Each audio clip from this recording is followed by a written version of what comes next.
Hello, everyone. Welcome to Earp Sister Feels, episode number 11. My name is Kevin Batchelder, and on this video, I'm going to be discussing the Wynonna Earp episode, She Ain't Right, which is episode 4 of season 2. Appreciate all of you checking out the video, whether you're brand new or you've been along for each of ours so far. It's wonderful to have you watching. Looking forward to getting some comments from many of you, which helps to make this very much a community event, and that's what's so much fun for me, is hearing from all of you. Love to get the video comments and also the replies on Twitter and Facebook too. Those are a lot of fun as well. If you are new and don't know, I welcome input via video form from any of you. All you have to do, if you look down below, then the first couple of days after I release these, there is a button that says record a reply. All you have to do is tap on that, use your smartphone, and you can record a video, play it back, make sure you're comfortable with it, and then send it in to me, and we can include it when I post the final video up on YouTube. So feel free. Love to have folks get involved. Now, before I jump into the discussion of this particular episode, I do want to mention something. If you have not seen yet on social media, we have some very important stuff going on right now in the fandom. Season 4 of Wynonna Earp, believe it or not, even though we were renewed last summer, is in serious jeopardy of not even happening, because of some financial situations that IDW Entertainment, one of the producers, finds himself in. So if you're not aware of any of this, please stop this video right now and go to fightforwynonna.com. We've got all our information there and what you can do to be a part of this to try to get things back on track. So very important. If you're not aware of that, do check it out, please. And I do have an interesting item to share at the very end too, so I'll kind of tease you with that. That's very related to our video. But let's start talking about this particular episode. At the very beginning of the episode, we get to see Gooverly basically out on the homestead, kind of wandering around. Very creepy. Very nice job with the visuals on the camera angles and the music and all here. And it's Wynonna is actually the one who kind of comes out and wakes her up, if you will, or gets her out of that funk.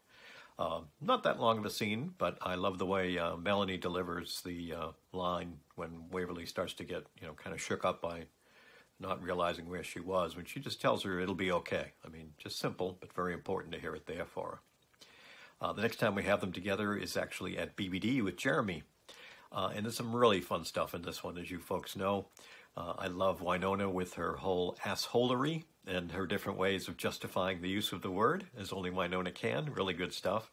And then Lucado, when she comes in, looking for someone to handle the mission, and Waverly working so hard to convince her that she can do it, complete with talking about being at spy schools, looking into those, and also the time she was hit by that tranquilizer dart and still made it to band practice. I mean, we talk about how cute Waverly is, but I think those two and her whole description of trying to get herself included there is pretty cool stuff.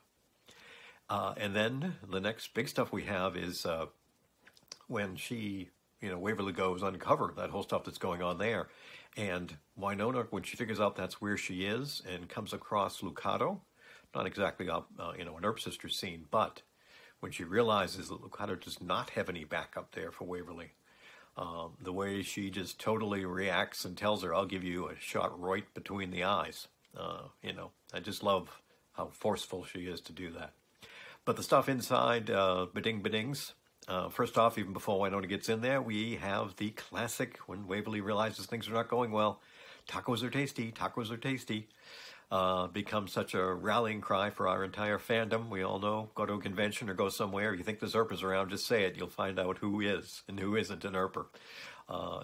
Great stuff there, great stuff.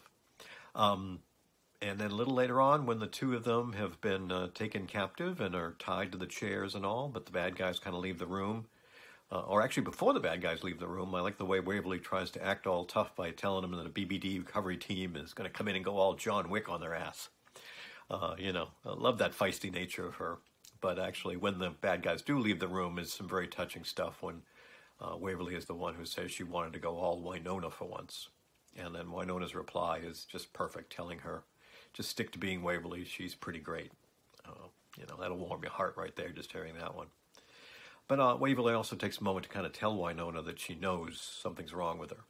So we're definitely going to have this coming to a head in this episode. Certainly the first time around, we can kind of tell this was going to happen here. And then we have the awful scene, and I do mean awful, when Waverly gets her hand cut off. I mean, my goodness, I mean, how first time around, did any of us think that was coming? I mean, sure, put your heroes in jeopardy and threaten them, but actually cutting off her hand, I mean, wow, that was, I still remember that the first time through. But then Gooverly, was able to bring it back, so that's okay. But when they end up back at the homestead at the very end of the episode, and they're able to open the case, and again, definitely a WTF moment with finding out there was a plate in there. First off, I mean, I don't know if anybody thought that was going to happen. So always keeping us on our toes. But more importantly, as Wynonna starts or tries to start a conversation about what might be up with Waverly, is when Wynonna comes out. I mean, excuse me, not Wynonna. Gooverly comes out right there. And when Wynonna realizes this, putting Peacemaker up towards Waverly's head and having it glow orange. Oh, man. And then the line from Gooverly, like you're going to kill another sister. Ouch. Talk about twisting the knife. Man, that hurt. That just hurt. And then when Wynonna's the one trying to, get across to Waverly a little bit. Hey, baby girl, if you're still in there. Such a soft voice. Oh, man, that just cuts right through me there. Really does. But that's when we have Gooverly talking about, that she's having no fun, and Waverly's putting up such a fight, and then realizes that, Wynonna just kind of stands there, and Gooverly goes in for the kiss, if you will, and we get the transference right into Wynonna. Peacemaker starts burning her hand. She drops it. Waverly passes out. OMG, OMG. And then we get that look. And we know we've got Wynonna coming next episode. Wow. So some pretty big stuff here for sure. And big in the sense of big plot movement for the season, but also even in the small exchanges, as I mentioned, between the two of them here, it's just really important and powerful stuff. So looking forward to getting your thoughts, folks. The one other I mentioned that I kind of teased a little bit at the beginning, if you did not listen to our Earp Expo podcast, where we talked to the organizers, that came out a few days ago on our Tales of the Black Badge podcast, they announced on there that coming up at Earp Expo in June, one of the panels they're going to do is an Earp Sisters panel with Mel and Dom, the first time it's been done at an Earp convention. And yours truly has the honor of moderating it. So I am so excited. And as Bonnie joked, and I don't think it's really a joke, she's going to be bringing the case of tissues, and I'm suggesting they hand them out coming in, because it's going to be a challenge for me to keep it together on that one. I'm going to tell you that right now.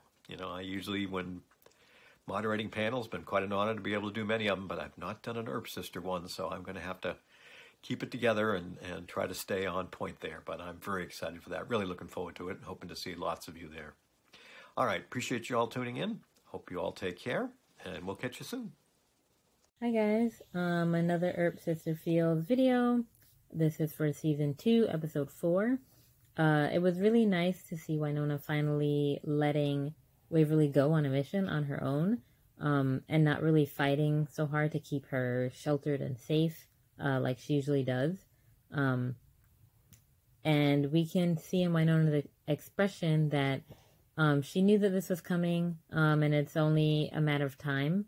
And it's like she knows that Waverly is capable of being able to do this mission, but she just has to let go of her knee-jerk reaction to, want to keep her out of everything. And it's like Wynonna realizes this as well and just sort of gives in and lets Waverly go on the mission. But it was also really fun to see Wynonna going full Wynonna, and trying to save Waverly when she goes to Lucado and realizes that, there isn't any backup, and Lucado has put her baby sister in a very dangerous position. And it was also a really touching moment to see Waverly and Wynonna when they are tied up by the goons, if you will, when Waverly is telling Wynonna that she was trying to be like her for once, and Wynonna says to Waverly, stick to being Waverly, she's pretty great. So that was just a really sweet moment between the two of them.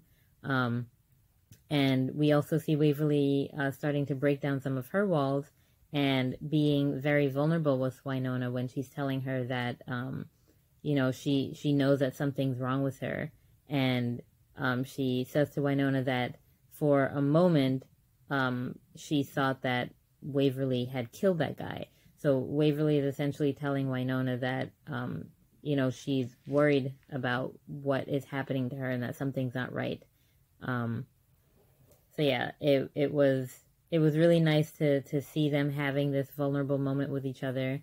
And then the reverse of that, when Wynonna has to point the gun at Waverly and realizes that, yes, her baby sister now is possessed by a demon, and she's gonna have to figure out some way to save her. She can't kill another sister. She can't put her down like she did Willa. Waverly isn't unsavable at this point. She's still fighting. And so Wynonna is going to have to do everything she can to save her. So it'll just be nice to, again, see the Gooverly saga play out and see how Wynonna and Waverly work together and work with their team to try to save her. All right, looking forward to hearing everyone else's comments. All right, bye guys.